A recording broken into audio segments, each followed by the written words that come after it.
Nasabat na otoridad ang higit sa 200 milyong pisong halaga ng frozen mackerel dyan sa Port of Manila.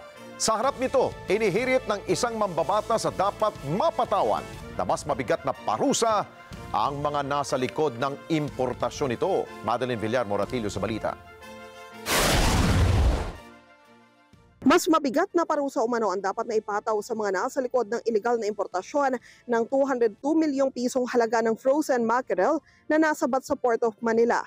Ang shipment idineklara bilang frozen fried taro, pero sa ginawang inspeksyon, nadiskubre na mga mackerel pala ang laman nito galing China.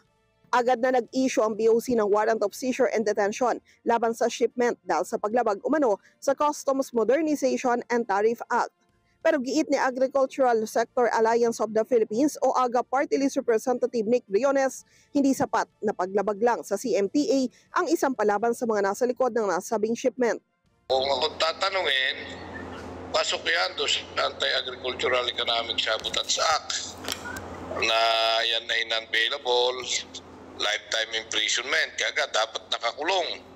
Yung mga nagkaroon ng misdeclaration or technical smuggling, linaw na yan, isakop ng batas na ito.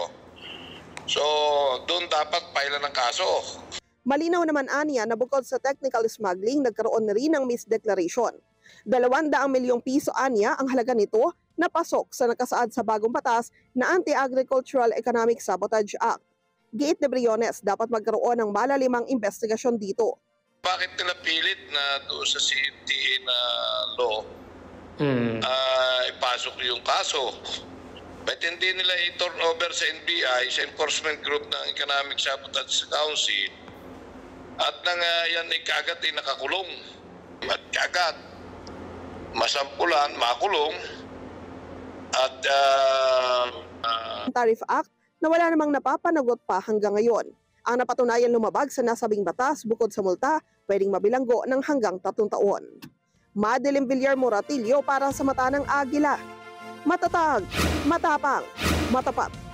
Maraming salamat sa inyo pong pagsubaybay sa Mata ng Agila Primetime.